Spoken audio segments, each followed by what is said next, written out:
नमस्कार, आप देख रहे हैं दूरदर्शन किसान। हमारे लाइव फोन इन कार्यक्रम हेलो किसान में आप सभी का स्वागत है। मैं हूं अदिति शर्मा।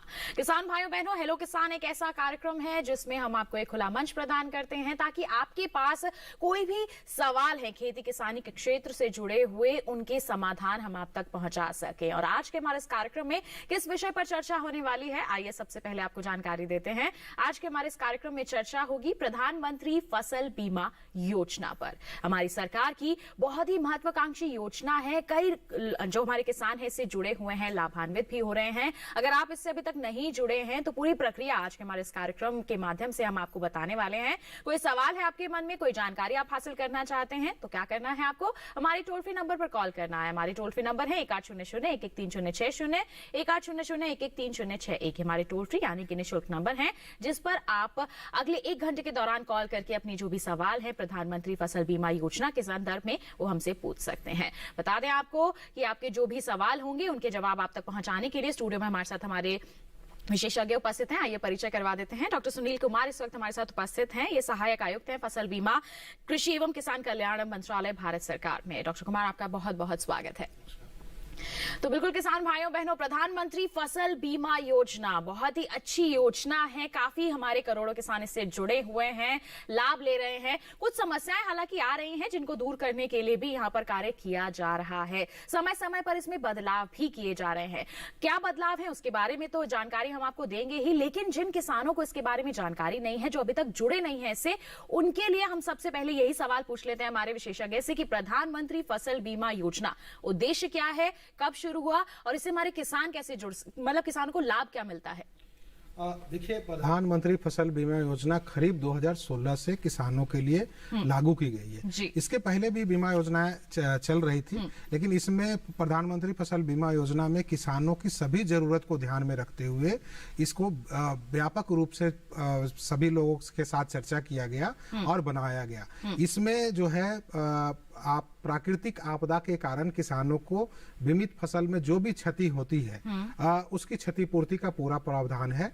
और ये जो है बुआई से पूर्व से जो भी जोखिम है जो फसल कटाई के प्रयोग तक की जोखिमों को कवर किया गया है। इसमें किसान भाई को समझना होगा कि बहुत सारे जोखिम ऐसे होते हैं जो आपको फसल लगाने के पहले भी कभी कभी ऐसे होते हैं कि सूखा पड़ गया, इतनी कम बारिश हुई कि आपकी जो है सीड उग नहीं पाए, आप ट्रांसप्लांटेशन नहीं कर पाए, पौधे को रोप नहीं पाए। तो इस कारण से जो भी पहले क्षति होती थी पूर्ववर्ती बीमा योजनाओं में उसको कवर नहीं किया जाता था, लेकिन ये प्रधानमंत्री फसल बीमा योजना में कवर किया गया है। और इसका मुख्य उद्देश्य ये है कि जितने फसल आपके खराब हुए उसके समानुपातिक आपको हम जल्द से जल्द हम आपको बीमा क्लेम पहुंचाएं। तो जितनी भी यहाँ पर आर्थिक हम कहें हानि हो रही है उसकी भरपाई हमारे किसानों को सही समय पर हो सके और वो आर्थिक हानि जो है वो किसी कारण के चलते हुई हो जो इस योजना के अंडर कवर किए जा रहे हैं। एक बार फिर से हमारे विशेषज्ञ आपको बताएंगे कि किन किन परिस्थितियों में यहाँ पर लाभ दिया जाता है इस योजना का, जानेंगे विस्तार से उनसे। लेकिन एक रिपोर्ट है हमारी, उस पर हम पहले नजर डाल लेते हैं। यहाँ पर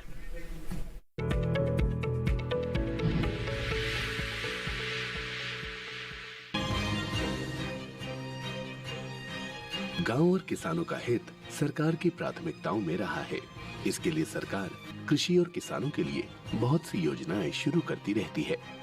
ऐसी ही एक योजना है प्रधानमंत्री फसल बीमा योजना। ये एक ऐसी योजना है जो मौसम की मार के कारण फसलों को हुए नुकसान की भरपाई करती है।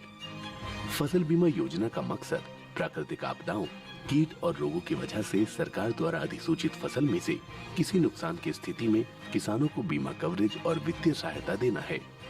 साथ ही फसल बीमा योजना खेती में किसानों की रुचि बनाए रखने और उनकी आय को स्थायित्व देने और किसानों को खेती में नवाचार व आधुनिक पद्धतियों को अपनाने के लिए प्रोत्साहित भी करती है। इस योजना का मकसद कृषि क्षेत्र में ऋण के प्रवाह को सुनिश्चित करना भी है।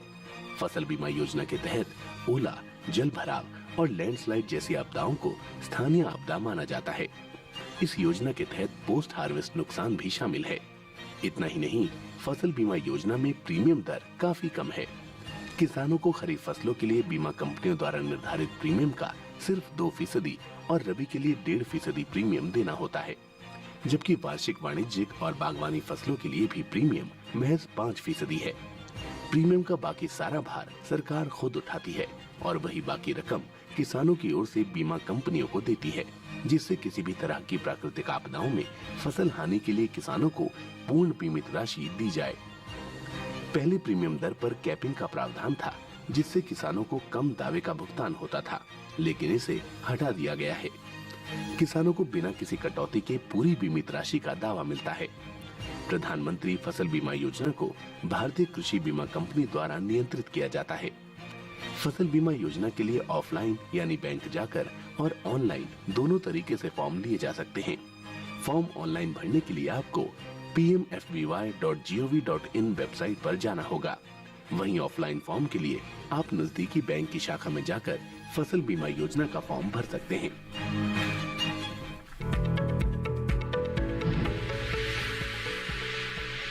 तो देखिए, अभी आपने एक खास रिपोर्ट यहाँ पर जाना प्रधानमंत्री फसल बीमा योजना के बारे में। आइए इस पर हमारी चर्चा को आगे बढ़ाते हैं और याद रखें आपके कॉल्स का हम यहाँ पर इंतजार भी कर रहे हैं। प्रधानमंत्री फसल बीमा योजना के संदर्भ में जो भी आपके पास यहाँ पर कोई सवाल है तो वो आप हमसे पूछ सकते हैं। बिल्कुल, इस वक्त भी कॉलर हमारे साथ यहाँ पर जुड़ गए हैं। आइए उनका सवाल क्या है जान लेते हैं। हेलो हेलो हेलो जी, नमस्कार, स्वागत आपका कार्यक्रम में। पूछिए अपना सवाल राकेश जी। मैं फसल बीमा योजना के बारे में रजिस्ट्रेशन कराना चाहता हूँ। आप रजिस्ट्रेशन कराना चाहते हैं? हाँ जी। जी, तो आपने रजिस्ट्रेशन कराया ना है, इसके बारे में आप जानकारी लेना चाहते हैं, तो डॉक्टर कुमार क्या कहेंगे, रजिस्ट्रेशन की प्रक्रिया क्या रहती है, ऑफलाइन ऑनलाइन दोनों के बारे में बताएं। देखिए, पहले किसान भाई को ये पता करना होगा कि आपके किस क्षेत्र में है, किस जिले में है और किस फसल बीमा के लिए आप रजिस्ट्रेशन कराना चाहते हैं। ऐसे राज्य सरकार जो है मुख्य फसल के लिए सभी को अधिसूचित किए हुए हैं और इसके लिए एक निर्धारित समय होता है। जैसे अभी बीमा कराना चाहेंगे तो आप खरीफ जो है, खरीफ आप 22 के लिए जो है बीमा उपलब्ध होगा 1 अप्रैल से। अभी रबी पीछे मौसम का था, रबी का अभी बीमा क्लोज हो चुका है, तो आप 1 अप्रैल के बाद से आप बीमा आपके लिए उपलब्ध होगा। बीमा कराने का माध्यम है कि आप अपने बैंक जहां से आप किसान क्रेडिट कार्ड लिए हैं वहां से आप बीमित फसल के लिए स्वतः बीमा हो जाता है। फिर भी आप एक बार अपने बैंक्स को बोले कि आप बीमा करा ले। अगर आपने कृषि ऋण नहीं लिया है तो आप जो है कॉमन सर्विस सेंटर, जन सूचना केंद्र के माध्यम से आप बीमा करा सकते हैं, जो आपके हर एक गांव के आसपास ही उपलब्ध है। इसके अलावा भी ऑनलाइन आप अगर स्मार्टफोन उपयोग करते हैं या कंप्यूटर उपयोग करते हैं तो ऑनलाइन भी आप बीमा करा सकते हैं। बीमा कराना बहुत सुगम है। आपके लिए बहुत छोटे से परिपत्र जो है देने जमा करने होते हैं। आप किस फसल के लिए बीमा आप करा रहे हैं उसको स्व घोषणा करना होता है। किस जमीन पर है, जमीन का मालिकाना हक आपके पास है तो उसके लैंड रिकॉर्ड आप उस पर आप दे देंगे। अगर आपने बटाईदार हैं तो बटाईदार के एक परिपत्र है जो भर के आपको देना पड़ता है। और चूंकि ये क्लेम जो है आपके खाते में सीधे जाती है, हमें तुरंत भुगतान करना होता है सभी को, बीमा कंपनियों को, तो आपके बैंक का विवरण जमा करना होता है और इसके साथ साथ आधार और मोबाइल नंबर आवश्यक है। बिल्कुल, तो ये सारे दस्तावेज यहाँ पर जमा कराने होंगे या फिर बैंक में जा सकते हैं या फिर CSC सेंटर जो जन सूचना केंद्र है वहां पर भी आप जा सकते हैं, वहां पर भी रुक कर सकते हैं। ऑनलाइन अगर करना चाहें तो क्या प्रक्रिया रहती है डॉक्टर कुमार? प्रक्रिया सेम है। ऑनलाइन में पहले आपको मोबाइल नंबर के साथ आपको फार्मर का रजिस्ट्रेशन करना होता है, एक उसमें क्रेडेंशियल बनती है। उसके बाद आप अपने गांव, जिला, प्रखंड और गांव चुनने के बाद आपके विवरण जो एप्लीकेशन होते हैं उसमें से आपसे पूछा जाएगा कि आपका जो है निवास स्थान क्या है। करस्पॉन्डेंस के लिए निवास स्थान पूछा जाता है। उसके बाद फिर इंश्योर्ड डिटेल पूछा जाता है जिसमें आप किस फसल के लिए बीमा कराना चाहते हैं, खेत का विवरण क्या है ना, ये सारे चीजें दिए, कितना रकबा है, उसी के आधार पर ऑटो कैलकुलेट हो जाता है कि आपका सम इंश्योर्ड इतना है और प्रीमियम का भुगतान इतना होता है। और तीसरा पेज में आपको आएगा 3 परिपत्र जिसमें बैंक का डिटेल देना होता है कि आप जो है इस बैंक में अगर क्लेम बना तो आप इसमें आप अपना क्लेम आप रिसीव करेंगे। इसके अलावा एक सुविधा और दी गई है जो किसान भाइयों को जानना बहुत जरूरी है। कभी कभी ऐसे हम लोग में देखे हैं कि प्राकृतिक आपदा आते हैं और इस प्राकृतिक आपदा के कारण किसी किसान भाइयों को दोहरी मार झेलना पड़ता है कि उनके जो इंश्योर्ड फार्मर्स जो हैं, जो बीमित हैं, उनकी मृत्यु हो जाती है। तो उनके परिवार को क्लेम लेने में बहुत दिक्कत होती है। जी। तो सरकार ने इसके लिए एक सुविधा प्रदान किया है पोर्टल पर ही कि आप उसको नॉमिनेशन किसी आप बिल्कुल। व्यक्ति को नामित कर सकते हैं और उनका खाता का विवरण दे सकते हैं कि अगर किसी कारणवश अगर प्राकृतिक आपदा या क्लेम मिलने के दौरान उस प्रक्रिया में अगर बीमित किसान की मृत्यु हो जाती है तो उनके सीधे खाते में दौड़ना पड़ेगा, ताकि किसी बैंक में पहले जाएगा, बैंक में फिर नॉमिनेशन दो और उसकी डिटेल हो, जिसके कारण किसान भाइयों को दिक्कत होती है। तो ये सारे चीजों को दूर करने के लिए ये भी सुविधाएं तो हम नॉमिनेशन यहाँ पर दे सकते हैं, किसी को नामित कर सकते हैं कि अगर ऐसी कोई दुर्घटना हो गई है, ऐसी कोई परिस्थिति उत्पन्न हो गई है, तो ऐसे में जो पैसा है वो जो नॉमिनी है उनके खाते में या फिर उनके पास दे दिया जाए। बिल्कुल, एक कॉलर हमारे साथ यहाँ पर जुड़ गए हैं, उनका सवाल जान लेते हैं। हेलो हेलो, सूरज सिंह जी, आवाज मिल रही है आपको? हेलो हेलो, लगता है कॉल जो है वो डिस्कनेक्ट हो गया है। कोई बात नहीं, आप दोबारा कोशिश कीजिए। जैसे ही आपका कॉल कनेक्ट होगा हम आपका सवाल सुनेंगे, आपकी जो भी समस्या है उसका समाधान आप तक जरूर पहुंचाएंगे। तो बिल्कुल, हम यहाँ पर चर्चा कर रहे थे कि रजिस्ट्रेशन का तरीका क्या है, ऑफलाइन कैसे कर सकते हैं, ऑनलाइन कैसे कर सकते हैं। लेकिन इस बात को आप जरूर ध्यान में रखें, चाहे ऑफलाइन करें चाहे ऑनलाइन करें, नॉमिनेशन आपको जरूर यहाँ पर देना है, किसी को नामित जरूर करना है, क्योंकि आगे किसी भी तरह की कोई परिस्थिति हो सकती है। तो ऐसे में मैं आपसे जानना चाहूंगी दोबारा से डॉक्टर कुमार कि आप हमारे सभी दर्शकों को बताएं कि कौन कौन सी परिस्थितियों में यहाँ पर नुकसान की भरपाई होती है। आप बताएं कि कौन कौन सी आपदाएं इसमें शामिल है इस योजना में। देखिए, इसमें ये स्कीम में हमें नहीं पता, किसानों को नहीं पता कि क्या आपदा के कारण फसल का नुकसान होगा। तो इसमें सारे प्राकृतिक आपदाओं को कवर किया गया है। किसी कारण से हो, प्राकृतिक आपदा होना चाहिए जिसको किसान रोक नहीं पाए, वो सारे का है। हाँ, इसमें प्रावधान किए गए हैं ऐसे कि कुछ ऐसे आपदाएं हैं जो बहुत व्यापक क्षेत्रों को प्रभावित करते हैं, तो उसको हम लोग व्यापक आधार पर देते हैं। जैसे उसको ग्राम पंचायत या ग्राम एक यूनिट माना गया है, जिसके आधार पर सब जो क्षति होती है एक सैंपल बेसिस पर क्रॉप कटिंग एक्सपेरिमेंट के द्वारा फसल का निर्धारण होता है उपज का, और जो क्षति होती है वो सभी को समान माना जाता है और सभी बीमित किसानों को समान रूप से पर हेक्टेयर के हिसाब से दिया जाता है। कुछ आपदाएं ऐसी हैं जो खेतवार करती है, पूरे गांव को प्रभावित नहीं करते हैं, जैसे ओलावृष्टि है, जल भराव है ना, भूस्खलन है, अतिवृष्टि है। ये सारे जो है आपदाएं कुछ कुछ एरिया में प्रभावित करते हैं। ऐसे किसान के लिए इस योजना में खेतवार आकलन का प्रावधान किया गया है। जो किसान इस तरह के आपदाओं से प्रभावित होते हैं वो तुरंत बीमा कंपनियों को या राज्य सरकार को या बैंक के माध्यम से सूचित करें, ताकि उनको जो है सर्वे खेत में आके सर्वे किया जाए। इसमें अलग अलग किसानों को अलग अलग क्षति होती है, इसलिए हमें हर एक खेत का आकलन करना हम लोग को जरूरी होता है और उसी के आधार पर ये बीमा का भुगतान किया जाता है। सूचना जो है वो कितने समय के अंतराल में पहुंच जानी चाहिए यहाँ पर? देखिए, ये सूचनाएं जो हम लोग को निर्धारित किया गया है कि 72 घंटे के अंदर अंदर पहुंच जानी चाहिए। जो आपदा आई है, प्राकृतिक आपदा समाप्त होने के बाद 72 घंटे के लिए दे देना चाहिए। उसका एक कारण दिया हुआ है कि अगर आप कुछ ज्यादा लेट से आप करेंगे तो जब आपके खेत में सर्वे करने आएंगे तो हो सकता है परिस्थितियां बदल गई हो, जल भराव निकल गया हो, बहुत सारे चीजें हो, तो आपके जो क्षति हुई है उसका सही आकलन ना हो, इसलिए 72 घंटे दिया गया। इसके अलावा जो है 48 घंटे राज्य सरकार को या बैंक को अलावा दिया गया।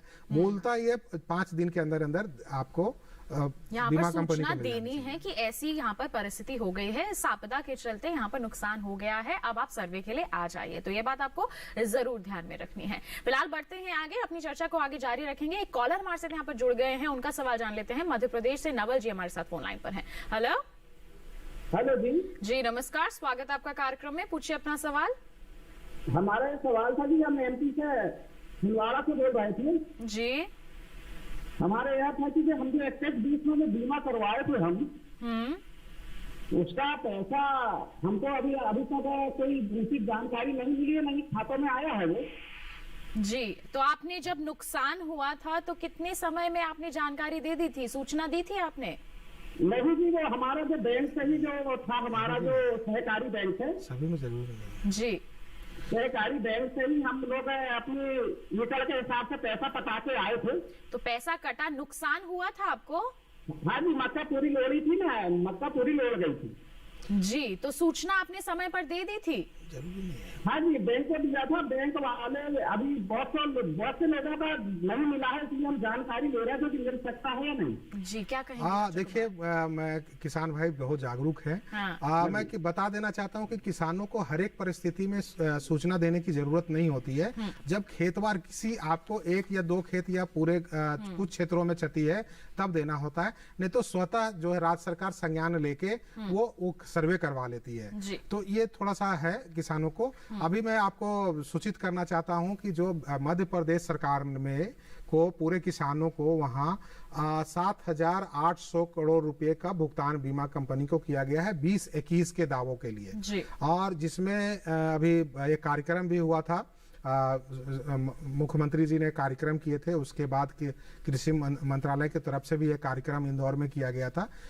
इसी संदर्भ में ज्यादा जागरूकता और किसानों को सही जगह जल्दी से जल्दी क्लेम भुगतान किया जाए। तो जहां तक हम लोग को जो जानकारी दी गई है, इसके आधार पर सभी बीमा कंपनियों को कोऑपरेटिव बैंक्स में कुछ दिक्कत थी, उनको भी निराधार करके सभी बीमा जो भी लाभान्वित किसान थे सभी के खाते में पैसे डाल दिए गए हैं। जी बिल्कुल, तो सभी के पैसों खातों में यहाँ पर पैसे डाल दिए गए हैं। हम उम्मीद करते हैं कि नवल किशोर जी के भी खाते में जल्द ही जल्द जो है नुकसान की भरपाई हो जाएगी, पैसे ट्रांसफर जरूर हो जाएंगे। थोड़ा सा धैर्य बनाए रखिए। इसमें एक और मैं किसानों को बताना चाहता हूँ कि अगर आपको लगता है कि आपकी फसल क्षति हुई है और आपको बीमा का दावा नहीं दिया गया है, तो शिकायत निवारण तंत्र भी बनाया गया है ताकि हम बीमा कंपनियों की जवाबदेही भी सुनिश्चित करें और किसान भाई को किसी तरह की कठिनाई ना हो। तो आप जो ब्लॉक स्तर पर, जिला स्तर पर शिकायत निवारण तंत्र है, अगर आपको लगता है कि क्लेम नहीं बनना चाहिए था और नहीं मिला है तो आप शिकायत करें। आपको शिकायत की पूरी आपको बताया जाएगा कि क्यों क्लेम नहीं मिला, क्या परिस्थितियां थी और कि क्यों नहीं मिला। ये सारे चीज प्रचार प्रसार के माध्यम से भी बता रहे हैं हम लोग और शिकायत निवारण तंत्र के द्वारा भी हम लोग किसानों को हर एक जवाब को देने की कोशिश कर रहे हैं। इसके लिए संपर्क कहाँ कर सकते हैं हमारे किसान? इसके लिए देखिए, राज्य सरकार में आप ब्लॉक स्तर पर और जिला स्तर पर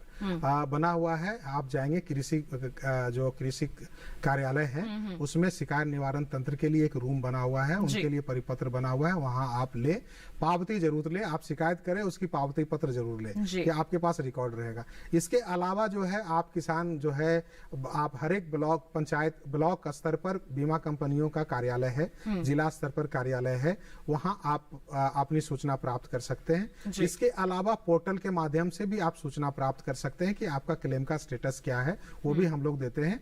और आप जो है सीधे जो भारत सरकार के पोर्टल पर भी अपनी ग्रीवांसेस को रजिस्टर कर सकते हैं। बिल्कुल, तो देखिए अगर आपको किसी तरह की यहाँ पर कोई समस्या आ रही है, कहीं शिकायत आपको दर्ज करानी है, तो उसके लिए भी सरकार आपकी मदद के लिए तैयार है। यहाँ पर एक पूरा डिपार्टमेंट बनाया गया है, वहां पर जाकर के आप संपर्क कर सकते हैं, अपनी शिकायत दर्ज करवा सकते हैं। क्यों आपको अभी तक भरपाई नहीं हुई है, क्या कारण है, किस वजह से देरी हुई है, इस सब के बारे में आपको जानकारी यहाँ पर दी जाएगी और आपकी शिकायत का हम कह सकते हैं कि समाधान भी आपको जरूर मिल जाएगा वहां पर। इसके साथ हम बढ़ते हैं आगे और अब डॉक्टर कुमार मैं आपसे जानना चाहूंगी कि आपने बताया कि किस तरह से यहाँ पर हमारे जो किसान हैं वो सूचना दे सकते हैं। अगर क्षेत्र बहुत ज्यादा क्षेत्र में नुकसान हुआ है तो सरकार अपने आप ही संज्ञान ले लेती है, लेकिन ऐसे में मैं आपसे सर्वे का तरीका जानना चाहूंगी क्योंकि कई लोगों की ये भी शिकायत हमने सुनी है कि उस खेत वाले को तो भरपाई हो गई, मुझे नहीं हो पाई है। तो ऐसी परिस्थितियों में क्या होता है?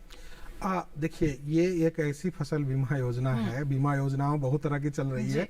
आप क्लेम गाड़ी का कराते हैं, चादर कराते हैं। इसमें ये किया गया है कि बीमा का जो क्षतिपूर्ति की राशि होती है जिसकी आकलन किया जाता है कितनी आपकी फसल क्षति हुई है, ये दायित्व राज्य सरकार को दिया गया है। इंश्योरेंस कंपनी केवल इसमें सहभागी बन सकता है, को विटनेस कर सकता है। तो अगर देखिए एक क्लेम होता है कि आपके फसल आपकी उपज हो गई, समाप्त हो गई, उसके बाद जो है कि आपके एरिया बेस्ड जिसको कहते हैं, जो ग्राम पंचायत और ग्राम स्तर पर निर्धारित किया जाता है, जिसमें एक 4 क्रॉप कटिंग एक्सपेरिमेंट, कम से कम 4 क्रॉप कटिंग एक्सपेरिमेंट किए जाते हैं। वो सैंपलिंग होते हैं, स्मार्ट सैंपलिंग सैटेलाइट के माध्यम से हम लोग देखते हैं और उसके आधार पर स्ट्रेटिफिकेशन करके सैंपलिंग होता है, या कहीं कहीं रैंडम सैंपलिंग भी करके हम लोग 4 किसानों का खेत में जाके वो फसल कटाई प्रयोग करते हैं।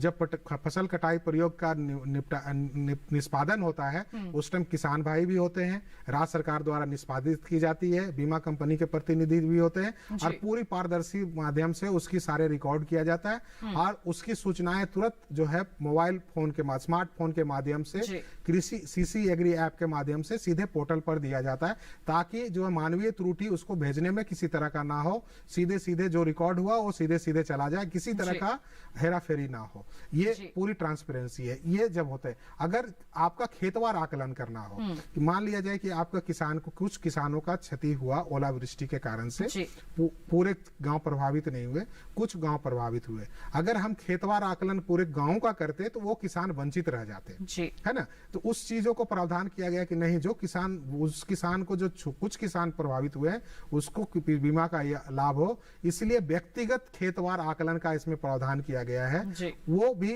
आपका एक ज्वाइंट कमेटी होता है, संयुक्त सचिव समिति द्वारा किया जाता है, जो समिति राज्य सरकार के होते हैं, उसमें भी आपके पटवारी होंगे, जो कृषि कार्यालय के अधिकारी होंगे, बीमा कंपनी के प्रतिनिधि होंगे, या बहुत मात्रा में अगर क्रॉप कटिंग इस तरह के सर्वे करना है तो फिर हम लोग जो है थर्ड पार्टी जिसको कहते हैं कि हम अदर आदमी को भी इसमें नियुक्त करते हैं, जो इस तरह से चीजों को जानकार हो रहते हैं। तो ये सारे चीजों खेतवार होते हैं, इसमें हर एक खेत का जो होते हैं आकलन होता है, किया जाता है। अगर मान लिया जाए कि 25% से ज्यादा प्रभावित हुआ हो तो सभी खेतों का आकलन करना उस टाइम थोड़ा सा मुश्किल हो जाता है एक समय के अंदर अंदर।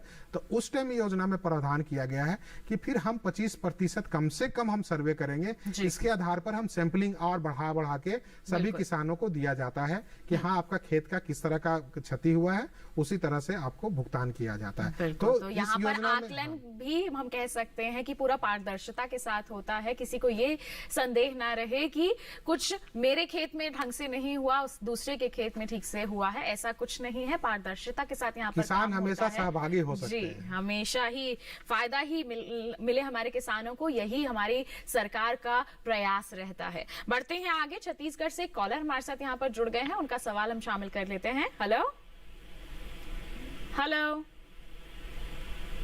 Hello hello hello, Kamlesh ji नमस्कार, स्वागत आपका कार्यक्रम में, पूछिए अपना सवाल। हेलो, आप अपनी टीवी की आवाज कम कर दीजिए और हमसे अपना सवाल पूछिए। हाँ, मैं फसल बीमा पूछना था। क्या जानना चाहते हैं फसल बीमा के बारे में? फसल बीमा में जिस तरह से बता रहे टीवी में या आपके माध्यम से जानते हैं लोग, तो उसका प्रक्रिया क्या क्या होता है या फिर कहाँ जाना पड़ता है इस बारे में? तो आप इसमें रजिस्ट्रेशन करवाना चाहते हैं, आप बीमा करवाना चाहते हैं अपनी फसल का, तो पूरी प्रक्रिया जानना चाहते हैं आप? जी हाँ, प्रक्रिया क्या होता है इसके बारे में जानना था। जी, बीमा योजना में किस तरह से जुड़ सकते हैं हमारे किसान? छत्तीसगढ़ रायगढ़ से बात कर रहे हैं, क्या कहेंगे? देखिए, किसान भाई को मैं बताना चाहता हूँ कि ये योजना में मुख्यतः सभी फसल अधिसूचित किए गए हैं। राज्य सरकार जो है आपके लिए, जैसे आपका छत्तीसगढ़ में धान की खेती होती है, तो अभी खरीफ फसल में मुख्यतः धान जो है छत्तीसगढ़ में, तो धान सभी जगह के लिए अधिसूचित किया गया है। आपको जो है पहले पूर्व में भी बताया था, अभी फिर मैं दोहरा देना चाहता हूं कि बहुत ये आवश्यक चीजें हैं। देखिए, आपको बीमा कराने के लिए जो दस्तावेज है और जरूरी कागजात है वो मैं पहले बता देना चाहता हूं। देखिए, आपके पास आधार नंबर होना चाहिए और मोबाइल नंबर होना चाहिए। इसके अलावा जो फसल को बीमा करा रहे हैं, जो आप खेत में बुआई करने जा रहे हैं या किए हुए हैं, क्योंकि इसमें आप बुआई करने से पूर्व में भी आप बीमा ले सकते हैं, उसकी घोषणा करनी होती है। खेत का जो जिस खेत का है रकबा का विवरण करना होगा, जिसमें खाता खतियान नंबर डालना होगा, ताकि इसलिए है कि आपको जो क्षति है वो मिले और जाके आप जब इंटीमेशन दे तो सीधे सीधे बीमा कंपनी या राज्य सरकार आपके खेत तक पहुंच पाए, इसलिए विवरण जरूरी है। इसके अलावा जो है आपको जो है बैंक का विवरण देना पड़ेगा कि जहां आप क्लेम रिसीव करना चाहते हैं। बस इतना छोटा सा 5 जरूरत है, 5 चीजों की आपको वहां लगती है, जिसमें से एक केवल आपको बैंक जो खेत का डिटेल है उसके आपको अपलोड करना पड़ेगा। इसके अलावा कहाँ आप बीमा करा सकते हैं? देखिए, ये हम लोग की कोशिश रही इस योजना को हम आपके द्वार तक पहुंचाएं। हर एक चीजों को हम लोग कोशिश कर रहे हैं कि आपकी सहभागी हो, ट्रांसपेरेंसी हो और आपके द्वार तक पहुंचे। तो इसमें हम लोग ने दिया है कि आपके जन सूचना केंद्र जो आपके नजदीक है उसके माध्यम से करा सकते हैं, बैंक जो है बैंक के माध्यम से करा सकते हैं, कृषि सहकारी समिति है उनके माध्यम से करा सकते हैं। इसके अलावा अगर आप स्मार्टफोन कंप्यूटर जानते हैं तो स्वतः ही कर सकते हैं, ऑनलाइन भी अपने ऑनलाइन ही खुद कर सकते हैं। बिल्कुल। तो ये कितने माध्यम है यहाँ पर हम कह सकते हैं हमारे किसान इस योजना से जुड़ सकते हैं, अपनी फसलों का बीमा आप करवा सकते हैं। दस्तावेज हमारे विशेषज्ञ ने आपको दोबारा बता दिए हैं। अभी बढ़ते हैं आगे। उत्तर प्रदेश बाराबंकी से नंदस्वरूप मिश्रा जी हमारे साथ फोन लाइन पर जुड़ गए हैं। हेलो नमस्कार, स्वागत आपका कार्यक्रम में। पूछिए अपना सवाल नंदस्वरूप जी। हाँ नमस्ते मैडम, मेरा नाम नंदस्वरूप बाराबंकी। मैं जानना ये चाहता हूँ फसल बीमा प्रधानमंत्री फसल बीमा को करते हैं तो जैसे इस खेत में हाई वोल्टेज बिजली से तार से आग लग जाती है, गाँव के किनारे खेत होते हैं उसमें गाँव में आग नंदस्वरूप जी, आपकी आवाज सीधे तौर पर हम तक नहीं पहुंच पा रही है, अपना प्रश्न दोहरा दीजिए आप। मैं जानना ये चाहता हूँ कि जो हम फसल बीमा कराते हैं, प्रधानमंत्री फसल बीमा कराते हैं, तो जी ये जो हाई वोल्टेज की बिजलियां निकलनी होती, तार गिर जाते हैं, कभी कभी हवा से आग लग जाती है, फसल हमारी हो जाती, चढ़ जाती है। तो कुत्ते जानवर होते हैं ये हमारा चढ़ जाते हैं, किसी भी कोई हम होते हैं, अगर अजाम निकल गया, मेरा खेत पड़ गया तो क्या तो में मिलने का विधान है, उसमें इसको अलग दायरे में रखा गया। बिल्कुल। देखिए, मैं किसान भाई अच्छा क्वेश्चन पूछ रहे हैं और बहुत जागरूक हैं। देखिए, ये जो है प्राकृतिक आपदाओं के कारण जो भी नुकसान होती है उसके कारण से है, जो दैवीय है ना। आपका जो वो हाई वोल्टेज जो तार गए हुए हैं वो उसके कारण से कुछ जगह में हो सकते हैं, क्षति होते हैं। इसको फसल बीमा में सम्मिलित नहीं किया गया है। प्राकृतिक आग को सम्मिलित किया गया है, लेकिन ये जो इलेक्ट्रिसिटी वाले हैं इसके कारण नहीं सम्मिलित किया गया है, क्योंकि इसमें हम लोग को आकलन का पता नहीं है कि कितना लगेगा, क्योंकि हर एक बीमा कंपनियों को कोई भी जो जोखिम उठाता है उसके लिए हम लोग को प्रीमियम देना पड़ता है। किसान भाई भी उसमें कुछ सहभागी होते हैं और राज्य सरकार केंद्र सरकार देती है। तो इसके लिए एक जो कैलकुलेशन होता है वो हमारे पास डेटा नहीं, इसलिए इसमें सम्मिलित नहीं किया गया है। लेकिन इसके लिए अलग योजनाएं राज्य सरकार और केंद्र सरकार द्वारा है। राज्य सरकार द्वारा मुख्यतः ये योजनाएं चलाई जा रही है ताकि अलग से इसको भुगतान किया जाए, इस योजना में सम्मिलित नहीं है। जी बिल्कुल। तो ये आपके सवाल का जवाब था हमारे विशेषज्ञ द्वारा। नंदस्वरूप मिश्रा जी, हम उम्मीद करते हैं कि आप हमारे विशेषज्ञ के इस जवाब से जरूर संतुष्ट होंगे। इसी के साथ हम यहाँ पर एक छोटे से ब्रेक के लिए रुक रहे हैं। आप कहीं मत जाइए, हम जल्द ही लौटने वाले हैं। आप बने रहिए दूरदर्शन किसान पर, देखते रहिए हमारा लाइव फोन इन कार्यक्रम हेलो किसान।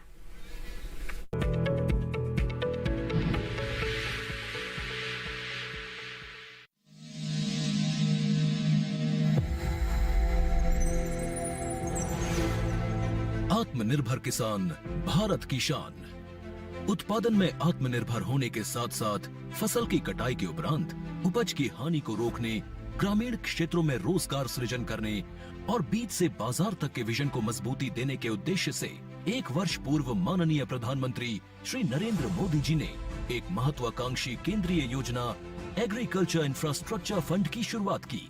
इस आधुनिक इंफ्रास्ट्रक्चर से कृषि आधारित उद्योग लगाने में एक बहुत बड़ा बदलाव आएगा और बहुत बड़ी गति आएगी।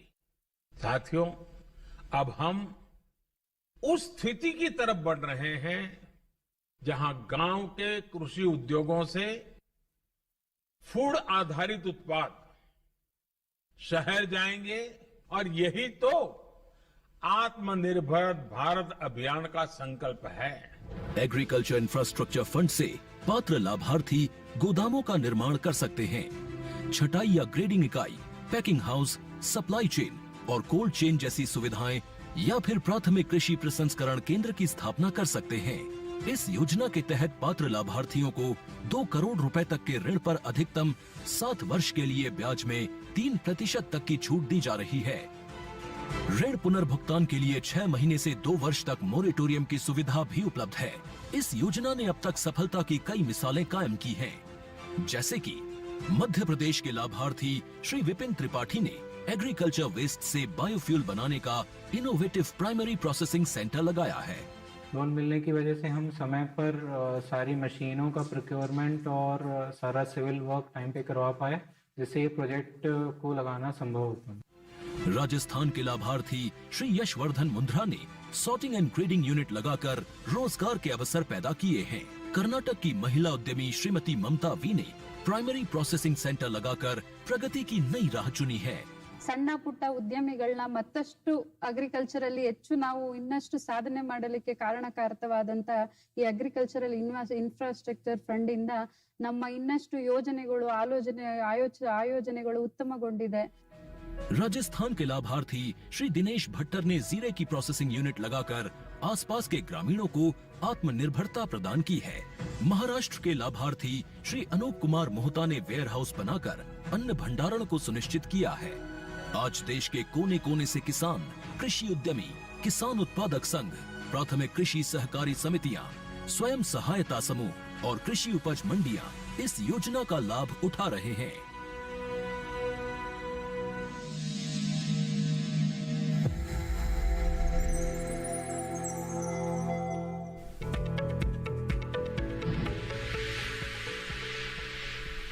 ब्रेक के बाद आप सभी का फिर से स्वागत हमारे लाइव फोन इन कार्यक्रम हेलो किसान में। आज के हमारे इस कार्यक्रम में हम चर्चा कर रहे हैं प्रधानमंत्री फसल बीमा योजना के बारे में। आपके पास कोई सवाल है तो क्या करना है, आपको हमारे टोल फ्री नंबर पर कॉल करना है, अपने सवाल हमसे पूछने हैं। हमारे विशेषज्ञ हमारे साथ उपस्थित हैं जो आपके सवालों के जवाब आप तक पहुंचाएंगे। और इस वक्त भी एक कॉलर जुड़े हुए हैं हमारे साथ, बता दें मुरैना मध्य प्रदेश से शैलेंद्र जी। आइए जान ले क्या है उनका सवाल। हेलो हेलो, नमस्कार, स्वागत आपका कार्यक्रम में। क्या सवाल है आपका? मैडम मेरा नाम शैलेंद्र शर्मा है जी। मैडम आपकी आवाज सही आ रही है जी, अपना सवाल पूछिए। हाँ जी, जी शैलेंद्र जी, अपना सवाल पूछिए, क्या जानना चाहते हैं आप? आपकी मैडम आवाज सही आ रही है। हम आपकी आवाज सुन पा रहे हैं, आप अपना सवाल हम तक पहुंचाइए। क्या पूछना है आपको? मैडम ये आप जो बता रही हैं स्क्रीन पर फसल बीमा योजना के बारे में जी, तो इसमें ये जैसे अपन फसल बीमा योजना कब करते हैं, फसल का ये जो बीमा कब करते हैं, तो फसल का बीमा आप कौन सी फसल का बीमा कर सकते हैं, इसके बारे में जानना चाहते हैं? जैसे अपन बीमा कर देते हैं तो इसका मतलब ये कब बीमा होता है और इसका कब लाभ मिलता है? जी, कब बीमा होता है, कब लाभ मिलता है, समय अवधि क्या रहती है, क्या कहेंगे डॉक्टर कुमार? एक बार फिर से आप इसके बारे में जानकारी दें हमारे कॉलर को। ये किसान भाई थोड़ा सा जानना चाह रहे हैं। देखिए, ये फसल बीमा बहुत आवश्यक है क्योंकि किसान भाई जो है बहुत मेहनत करते हैं खेती पर, और उसके साथ एक आशा करते हैं कि हमको एक आय मिलेगी। उसके आय पर भविष्य की योजनाओं को वो प्लानिंग किए हुए रहते हैं, पहले से वो सुनिश्चित किए हुए रहते हैं। अगर खुदा न खास्ते प्राकृतिक आपदा के कारण फसल आपकी नुकसान हो जाए और आय आपकी जो है आय में प्राकृतिक आपदा के कारण जो आपने सुनिश्चित किए हुए थे कि इतनी आय आनी है वो आपको बाधित हो जाए, तो आपकी पूरी परिवार की जो भविष्य में प्लानिंग किए हुए हैं वो आपको दिक्कत हो। इसको ठीक करने के लिए कि आपको प्राकृतिक आपदा के कारण कोई आर्थिक क्षति ना रहे, फसल में जितनी उपज आनी थी उसके आधार पर जो आपको इनकम होना था वो सुनिश्चित हो, इसके लिए फसल बीमा योजना लागू किया गया है। और मैं अनुरोध करूंगा किसान भाइयों से कि जरूर इसका लाभ लें, क्योंकि इसमें किसानों के लिए बहुत कम प्रीमियम रखा गया है। खरीफ फसलों के लिए जो अभी खरीफ मौसम आ रहे हैं उसके लिए, खाद्यान्न फसलों के लिए केवल 2% है बीमित राशि का, और बागवानी फसलों के लिए अधिकतम 5% है, बहुत सारे जगह में 5% से भी कम है। तो ये सारे चीजें को ध्यान रखने की जरूरत है। इतने कम प्रीमियम में आप जो है आप लाभ ले सकते हैं। जैसे मध्य प्रदेश में अभी किसान को पता होगा कि वहाँ बहुत किसानों को जो पीछे सोयाबीन जो खरीफ 20-21 में जो सोयाबीन और अन्य फसलों मक्के वगैरह का जो नुकसान हुआ था, जिसमें किसानों को जो है 7,800 करोड़ रुपए का बीमा का भुगतान बीमा कंपनियों ने किया है। तो ये इतनी बड़ी राशि को किसानों को जो राहत दी गई है बीमा योजना के माध्यम से, ताकि इससे किसानों को किसी तरह की जो है भविष्य में जो अपनी आय के लिए जो प्रोग्राम बना रखे थे उसमें कोई बाधा ना हो। तो ये योजना किसानों के हित में है। इसके आपको लगातार लाभ किसानों को मिल रहे हैं। जहां जहां प्राकृतिक आपदाएं आए हैं वो वहां लाभ मिला है। मैं किसान भाई से थोड़ा सा एक चीज और बताना चाहता हूँ कि ये सरकारी योजना जरूरी है, जरूर है, इसको सरकारी योजना है, लेकिन किसान भाई इसमें केवल ये सोचे कि जब हमको सच में फसल के नुकसान हो, प्राकृतिक आपदा हो, उस टाइम इसकी भरपाई अवश्य हो, ये सुनिश्चित हो। हर एक मौसम में अगर अच्छे मौसम आए हैं तो उस जगह में किसानों को उस समय के लिए कुछ समय के लिए लाभ इसका नहीं मिलता है, लेकिन जहां जहां क्षति होती है वहां वहां किसानों को अवश्य लाभ मिलता है। बिल्कुल। तो देखिए, बहुत ही अहम जानकारियां हमारे विशेषज्ञ आप तक पहुंचा रहे हैं, आपके सवालों के जवाब भी आप तक पहुंचा रहे हैं। हमारी भी यही कोशिश है कि आपको हम इस योजना के प्रति ज्यादा से ज्यादा जागरूक करें ताकि आप इससे जुड़ें और लाभ ले सकें। ऐसे में डॉक्टर कुमार, आपसे जानना चाहेंगे, इस योजना को जन जन तक पहुंचाने के लिए किस तरह के कदम उठाए जा रहे हैं, प्रचार प्रसार की अगर हम यहाँ पर बात करते हैं? देखिए, सरकार की हमेशा मंशा रही है कि ये योजना किसानों के लिए है और किसान जो है स्वतः भागीदारी बने। पहले जैसे आपको विदित होगा कि पहले ये योजना जो था कि सभी के लिए स्वैच्छिक नहीं था जी, केसीसी से जुड़े हुए लोग थे, उनके लिए अनिवार्य किया हुआ था।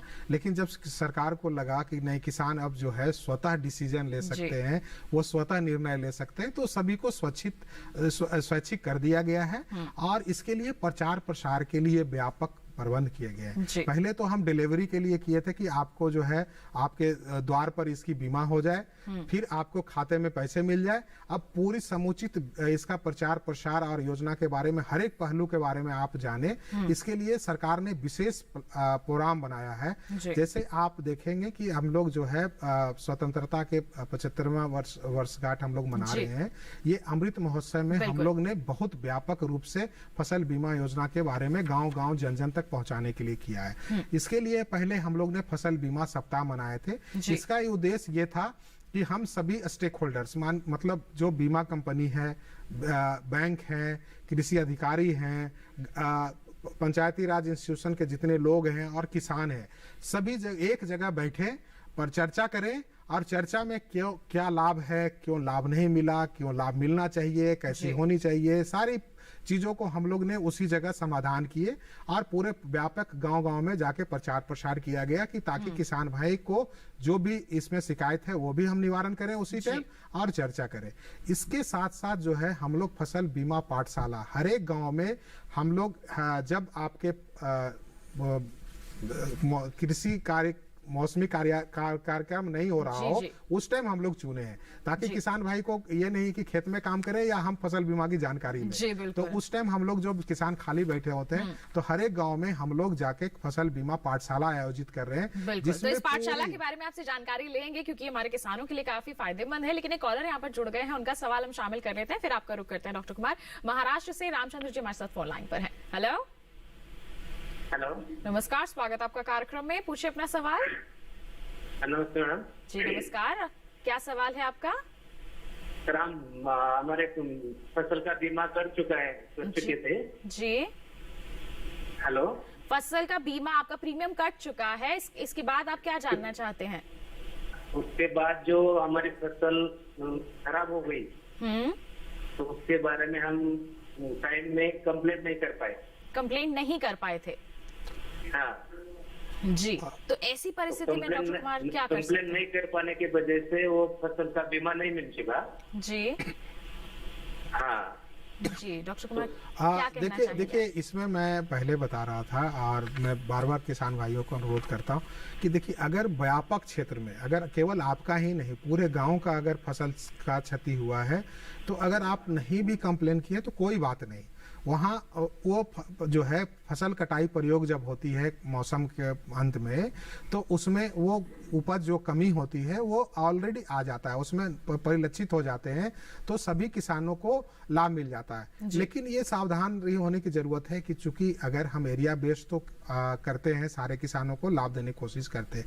लेकिन जैसे कुछ आपदाएं हैं जो कुछ खेतों में करते हैं, क्षति करते हैं, तो वहाँ अगर किसान भाई नहीं बताएंगे तो हम लोग या बीमा कंपनी के प्रतिनिधि, राज्य सरकार के जो कर्मचारी है, वो किस खेत का आकलन करेंगे। तो इसलिए उस टाइम में ये किया गया है कि जो है अगर व्यापक क्षेत्र में है तो राज्य सरकार स्वतः कर लेती है, उसमें कोई दिक्कत नहीं है। लेकिन अगर कभी 1, 2, 4, 5, 10 या 20%, 25% जगह है तो सूचनाएं देना आवश्यक है। आपको सूचनाएं देने के लिए बहुत माध्यम है, टोल फ्री नंबर है, मोबाइल से आप दे सकते हैं, मोबाइल से ही आप रजिस्टर्ड कर दीजिए, कोई दिक्कत नहीं, घर में बैठे बैठे कर दीजिए।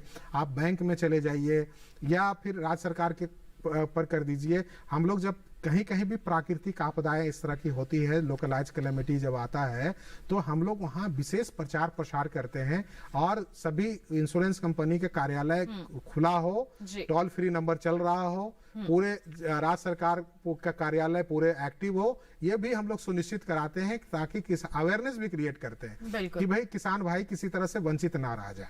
तो हम लोग सुनिश्चित करते हैं, थोड़ा सा किसान को जागरूक होने की जरूरत है और अपना दायित्व को समझते हुए थोड़ा सा आप अपना कर्तव्य करें, आपको क्लेम अवश्य मिलेगा। बिल्कुल। बढ़ते हैं आगे, हमारे साथ अजमेर राजस्थान से पन्ना लाल मीणा जी फोन लाइन पर जुड़ गए हैं। हेलो हेलो, नमस्कार, स्वागत आपका कार्यक्रम में, पूछिए अपना सवाल। आज मैम ये कह रहा था, जैसे हमने केसीसी बना रखी है जी, तो उसमें 2 जगह से बना रखी है हमने जी, तो वो दोनों जगह क्लेम होना पड़ेगा या एक जगह करना पड़ेगा? आपने केसीसी बनवाया है, आपने बीमा भी करवाया है या फिर नहीं, क्योंकि अभी स्वैच्छिक हो गया। हाँ, बीमा भी दोनों जगह करा दिया हमने। तो आपको दोनों जगह प्रीमियम भरना पड़ेगा या फिर नहीं, इसके बारे में आप जानना चाहते हैं?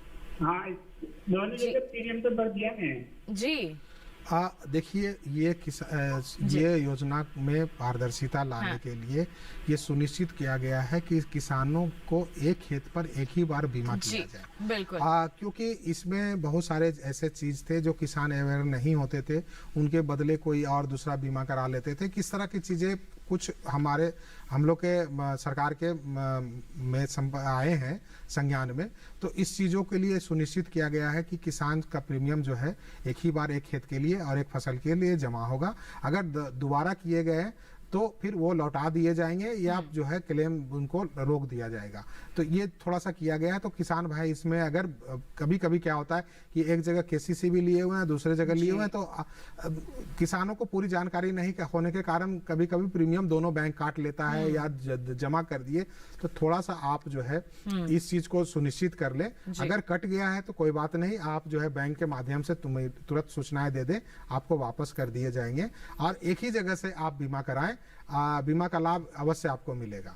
बिल्कुल। तो आपको एक ही जगह से यहाँ पर करवाना है। थोड़ा सा जागरूक भी हमारे किसान भाइयों को अब हो जाना है। बढ़ते हैं आगे, अपनी पाठशाला के बारे में आप बता रहे थे, फसल बीमा पाठशाला के बारे में आप जानकारी दे रहे थे, इससे हमारे किसान कैसे लाभ ले सकते हैं? देखिए, इसमें हम लोग की फसल बीमा पाठशाला आयोजित करने के पीछे हम लोग का मंशा ये रही थी कि किसान भाई जो है योजना के बारे में पूरी चर्चा करें, कैसे योजना बनी है, कैसे लाभ होनी है, क्या क्यों हमारे यहाँ लाभ नहीं हो रही है, स्वतः एकदम विवेचना करे और स्वतः निर्णय ले सके। इस उद्देश्य से किया गया है। किसानों को क्या कर्तव्य है, क्या जवाबदेही है इसमें, कहाँ अगर चीजों को अगर कोई सूचनाएं है तो कहाँ से मिलेगी, अगर कोई आपके शिकायत है तो शिकायत कहाँ दर्ज करनी है, शिकायत अगर वहाँ नहीं सुनी जा रही है तो आगे आप कैसे बात करेंगे, पूरी हम लोग बैठ के पाठशाला आयोजित करके पूरी चर्चा करते हैं। योजना के बारे में जो है लीफलेट वगैरह भी छोड़ते हैं कि कोई जानकारी हो। इसका उद्देश्य ये है कि हम जो है राज्य सरकार के जो स्थानीय स्तर के कर्मचारी हैं, कार्यालय है, उसको दायित्व दें और उसको किसानों के साथ जोड़ें, ताकि वो सतत जो है एक कंटिन्यूअस प्रोसेस के द्वारा उनको आपस में परिचर्चा करे रहे और एक दूसरे को जाने रहे, ताकि उनको किसी परिस्थिति में एक दूसरे से बिना हेजिटेशन से एक दूसरे से संपर्क करके पूरी वार्तालाप कर सके। बिल्कुल। तो उसका उद्देश्य तो काफी अच्छा है, हमारे किसान इससे जुड़ सकते हैं। और क्या लाभ इससे हमारे किसानों को हो सकते हैं, आपसे जानेंगे। लेकिन एक कॉलर हमारे पास यहाँ पर जुड़ गए हैं, उत्तर प्रदेश से राजवीर जी, आइए उनका सवाल जान लेते हैं। हेलो हेलो, नमस्कार, स्वागत आपका कार्यक्रम में, पूछिए अपना सवाल। नमस्कार मैडम। मैडम मैं ये जो फसल बीमा योजना है तो वो मैम किस तरह से कैसे करानी है, हमें कहाँ जाना है, क्या क्या डॉक्यूमेंट लगेंगे, वो सब जानकारी चाहिए मैम। लगातार हमारे विशेषज्ञ इसके बारे में आप तक जानकारियां पहुंचा ही रहे हैं, लेकिन एक बार फिर गुजारिश करेंगे डॉक्टर कुमार, क्या कहेंगे आप? देखिए ये किसान भाइयों के लिए बहुत जरूरी है, जानना जरूरी है। और हम लोग अगर इस चीजों को अगर किसान भाई तक नहीं पहुंचा पा रहे हैं तो यही हमारी लगातार कोशिश है कि हम ये चीजों को अवश्य हर एक गाँव के हर एक किसानों तक पहुंचाए। इसीलिए हम लोग ये सारे कार्यक्रम कर रहे हैं और अभी बता भी रहे थे। देखिए बहुत छोटा सा चीज है कि आपको, हम लोग की मंशा ये है कि आपके द्वार तक हम पहुंचे और हम आपके जो आपके गांव के नजदीक है वहां हम आपको बीमा करवाए का सेवा उपलब्ध हो बीमा कराने का। तो आप किसी बैंक, जो आपके निकटतम बैंक है उसके द्वारा आप कर सकते हैं, या किसान क्रेडिट कार्ड लिए हुए हैं आप तो आपके स्वतः बीमा हो जाएंगे। आप केवल उनको दे देना है कि हाँ हमारी जो है अधिसूचित फसलों का इतना रकबा है, इसमें आप बीमा कर दीजिए। उस बैंक के माध्यम से करें, किसान जो कृषि सहकारी समिति है उनके माध्यम से करें, या जन सूचना केंद्र जो आपके हर एक 2-4 गांव पंचायत स्तर पर हैं उनके माध्यम से आप बीमा कराएं। वो सारे जगह उपलब्ध हैं, वो करते हैं। अगर आप वहां भी नहीं करा पाते हैं तो आपके पास आप स्वतः भी कर सकते हैं। आपके लड़के पढ़े लिखे हैं, कंप्यूटर जानते हैं या खुद जानते हैं, तो आप स्मार्टफोन या कंप्यूटर को प्रयोग करते हुए ऑनलाइन बीमा करा सकते हैं। बहुत छोटा सा इसमें डॉक्यूमेंट्स देना है। आपके मोबाइल नंबर लिए जाएंगे, आधार नंबर लिए जाएंगे, जो फसल का आपने बीमा करा रहे हैं उसका विवरण लिया जाएगा, खेत का जो है डॉक्यूमेंट्स भी लिया जाएगा विवरण के साथ साथ, और जो जिस खाते में आप पैसा चाहते हैं क्लेम लेना, क्योंकि हम लोग सीधे खाते में पैसा ट्रांसफर करते हैं, अतिशीघ्र करना होता है, इसीलिए तो उसका विवरण दिया जाता है। बस ये 5 सूचनाएं चाहिए और आप कहीं भी अपने नियरेस्ट जगह से बीमा करा सकते हैं। बिल्कुल। तो क्या तरीका है, क्या प्रक्रिया है और क्या दस्तावेज चाहिए, हमारे विशेषज्ञ आपको इसके लिए एक और किसानों को जानने की जरूरत है कि प्रीमियम का भुगतान भी करना होता है, जो बहुत न्यूनतम रखा गया है। जो आपको खरीफ फसलों के लिए अधिकतम 2% है। उत्तर प्रदेश में बहुत जगह पर आपको पता होगा कि 2% से भी प्रीमियम दर किसानों के लिए कम है। तो जहां जितनी जोखिम है उसके आधार पर वो प्रीमियम दर निर्धारित किया हुआ है। तो अधिकतम 2% आपको खरीफ फसलों के लिए आपको प्रीमियम दर भी देना पड़ेगा। जी, तो खरीफ के लिए 2% है, रबी के लिए 1.5% है, और बागवानी और वाणिज्य के फसलों की बात करें तो 5% यहाँ पर प्रीमियम राशि हमारे किसानों के द्वारा दी जाएगी, आपको ये भरनी है। और ऐसी ही जानकारियां आगे भी पहुंचाएंगे, लेकिन अभी रुक रहे हैं एक और छोटे से ब्रेक के लिए। आप कहीं मत जाइए, हम जल्द ही हाजिर होंगे। बने रहिए दूरदर्शन किसान पर, देखते रहिए हमारा लाइव फोन इन कार्यक्रम हेलो किसान।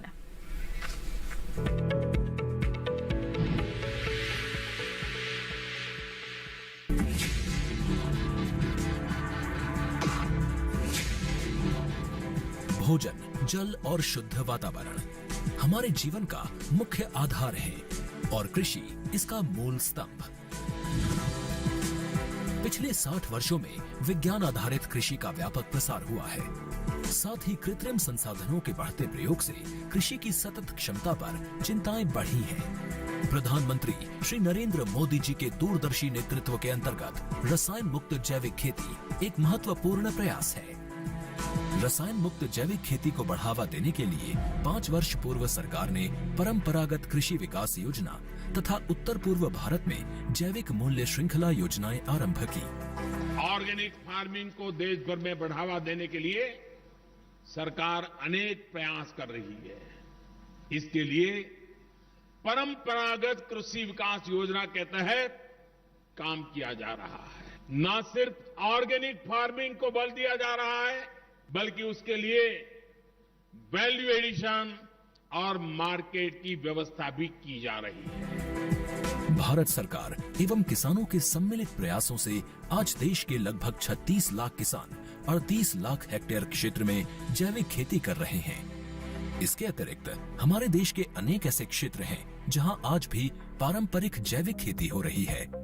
इन पारंपरिक जैविक क्षेत्रों को जैविक प्रमाणीकरण सुलभ कराने हेतु पीजीएस के अंतर्गत लार्ज एरिया सर्टिफिकेट का प्रावधान किया गया है। इस प्रक्रिया की विशिष्टता ये है कि इसमें प्रमाणीकरण मात्र 2 से 3 महीनों में हो जाता है, जबकि सामान्य परिस्थितियों में इसमें 2 से 3 वर्ष का समय लगता है। अंडमान निकोबार केंद्र शासित प्रदेश के कार निकोबार एवं नैन काउरी द्वीप समूह देश के सर्वप्रथम ऐसे प्रमाणीकृत जैविक क्षेत्र हैं। अभी हाल ही में संपूर्ण लक्षद्वीप को जैविक खेती के रूप में प्रमाणित किया गया है। वर्ष 2016 में सिक्किम राज्य पूर्ण जैविक कृषि राज्य के रूप में प्रमाणित हो चुका है। सुदूर उत्तर में हिमालय श्रृंखला के बीच स्थित लद्दाख ने भी पूर्ण जैविक के लक्ष्य की ओर बढ़ना शुरू कर दिया है। जैविक उत्पादों को बाजार सुलभ कराने तथा किसानों की उपभोक्ताओं तक पहुंच बनाने के लिए एक समर्पित जैविक खेती पोर्टल भी बनाया गया है। जैविक खेती पोर्टल के जानकारी मंच और विपणन मंच के माध्यम से किसानों को उच्च गुणवत्ता उत्पादन तथा बाजार उपलब्ध कराया जा रहा है। आशा है देश के सभी राज्य अपने जैविक क्षेत्रों का विस्तार करेंगे और देश में जैविक कृषि क्रांति को मजबूत करने में योगदान देंगे। जैविक उत्पादों की देश और विदेशों में बढ़ती मांग तथा जैविक उत्पादों का बढ़ता बाजार, किसानों की उपभोक्ताओं तक पहुंच तथा जैविक एफपीओ द्वारा जैविक कृषि व्यापार में भागीदारी हमारे किसानों को अपनी आय बढ़ाने का अवसर दे रहा है। पिछले 5 वर्षों में जैविक कृषि उत्पादों का निर्यात दोगुने से अधिक बढ़कर 7,000 करोड़ रुपए से अधिक का हो गया है और इसमें प्रतिवर्ष 20% से अधिक की वृद्धि हो रही है। उम्मीद है पारंपरिक क्षेत्र के किसान भी इस बढ़ते बाजार से लाभान्वित होंगे और जैविक कृषि आंदोलन को आगे बढ़ाएंगे। किसानों की मुस्कान समृद्ध हिंदुस्तान की है पहचान।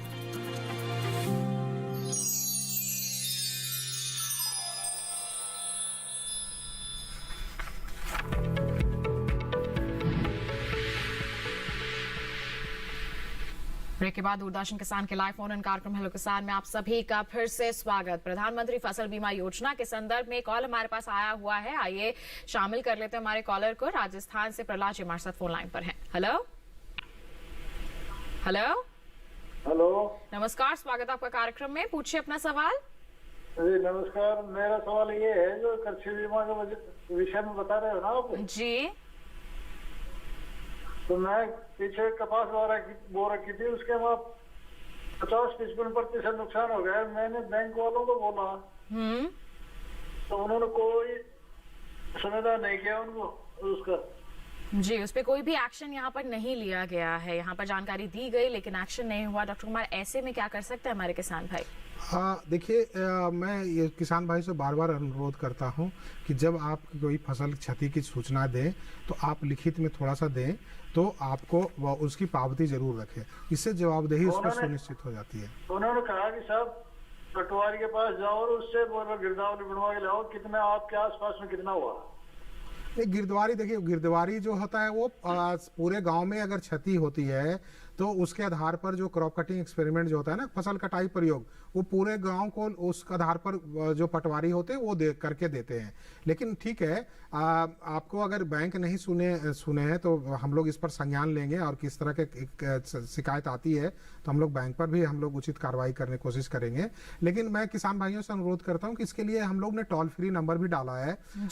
फोन से आप घर बैठे सूचना दें और उसमें आपका नंबर जरूर बता दें। देखिए, हर एक राज्य सरकार और इंश्योरेंस कंपनी के लिए अलग अलग जिलों के लिए अलग अलग जगह हैं, तो उसके लिए हम लोग वो जब इस तरह की आपदाएं आती है तो पेपर में हम लोग निकालते हैं कि इसके आधार पर इस जगह पर सूचना दे।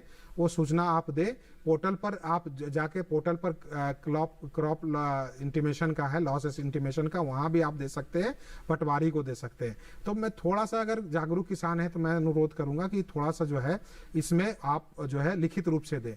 इसके अलावा मैं आपकी सुविधा के लिए हम लोग एक और जो है मेरी पॉलिसी मेरे हाथ अभी कार्यक्रम चलाया जा रहा है, जिसमें हम लोग उसमें भी नंबर दे रहे हैं कि आपको अगर फसल क्षति होती है तो कहाँ सूचना दे। उसमें पॉलिसी नंबर भी दिया होता है ताकि आप केवल पॉलिसी नंबर भी आप हमको सूचना दे देंगे तो आपको रिवर्स कॉल भी चला जाएगा कि आप जो है आपकी क्षति कौन हुई। अगर उस टाइम आप पूरी विवरण नहीं दे पाते हैं तो आपके विवरण लेने के लिए दोबारा कॉल जाएगा। तो ये सारे चीजें हम लोग डिटेल जो है कि आपका क्या फसल की बीमा हुई, कितना सम इंश्योर्ड है, क्या आपका नंबर है, कहाँ शिकायत आप कर सकते हैं, ये सारे चीजों को एक आपको दस्तावेज जा रहा है जिसको हर एक किसान जो बीमित किसान है उसको पहुंचाया जा रहा है। ये अभियान चलाया जा रहा है कि मेरी पॉलिसी मेरे हाथ, जो है हर एक बीमित किसानों के हाथ में उनकी पॉलिसी पेपर दिया जा रहा है। इसके अलावा जो है हम लोग जो आवश्यक सूचनाएं हैं वो भी हम उनके एक पूरे बुकलेट बना के उनको हर एक किसान को दे रहे हैं,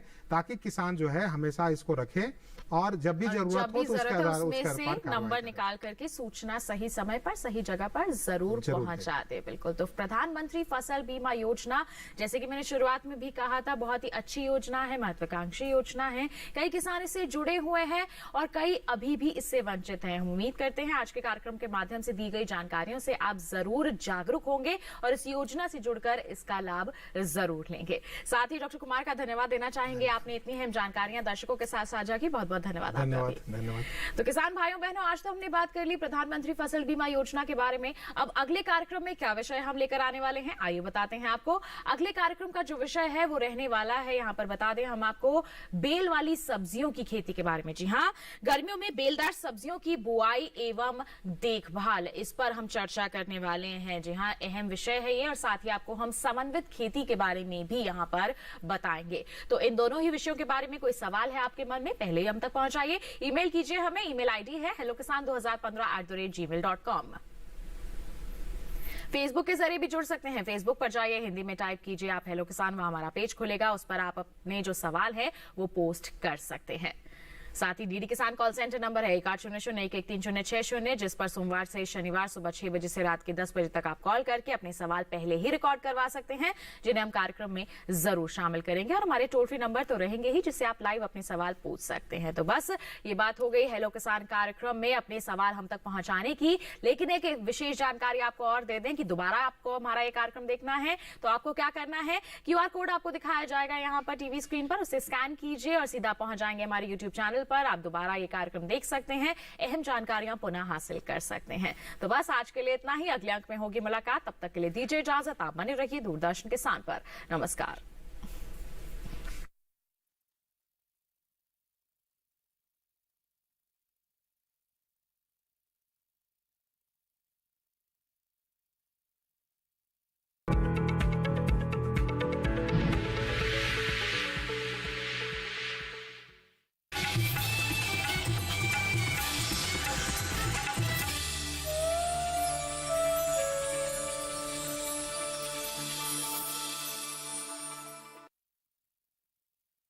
और यहाँ पर हम बात करेंगे राष्ट्रीय बागवानी मिशन के बारे में। किसानों की आय को उचित स्तर तक ले जाने का प्रयास किया जा रहा है। हम लोग जो है ड्रिपिंग सिस्टम, मल्चिंग